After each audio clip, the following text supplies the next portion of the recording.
Egyptian President Mohamed Morsi sounds plausible in claiming he is not attempting to establish an Islamic dictatorship. The Muslim Brotherhood nominee, who won the two-round re-election earlier this year, issued a sweeping decree last week exempting his decisions from court review, thereby giving him more power than ever wielded by Hosni Mubarak, or any other modern Egyptian ruler. Yet his main aim appeared to be to block reactionary judges from dissolving an assembly now writing the new constitution.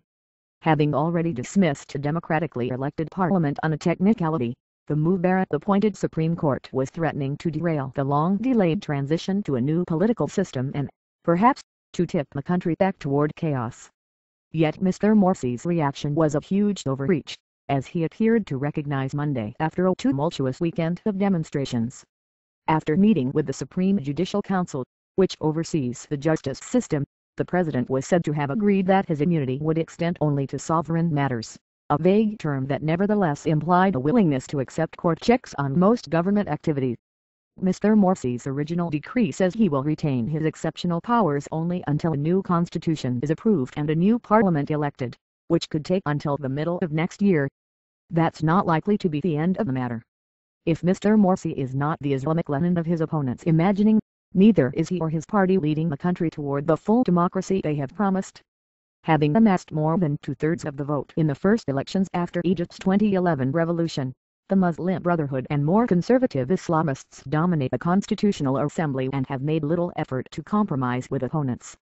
At last count, 22 of the Assembly's 100 members had resigned, all of them leading liberals or Christians.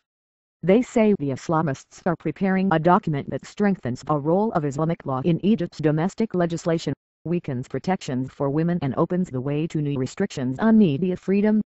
Mr. Morsi's defenders argued, with some justice, that the liberals have also been uncompromising. But if it is to avoid further turmoil, the government must take the lead in forging a consensus with its opponents, rather than attempting to overpower them. To do that, the Brotherhood must agree to a constitution that preserves legal space for secular society and non-Muslims, avoids repression of women, preserves free speech and ensures that free and fair elections can take place in the future.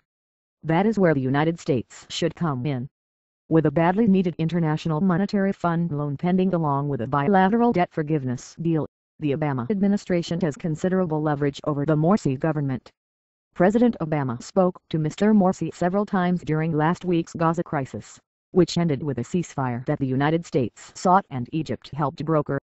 Now Mr. Obama must make clear that Egypt's relations with the United States depend not only on such strategic cooperation but also on the creation of a political system that meets basic tests of democracy and respect for human rights.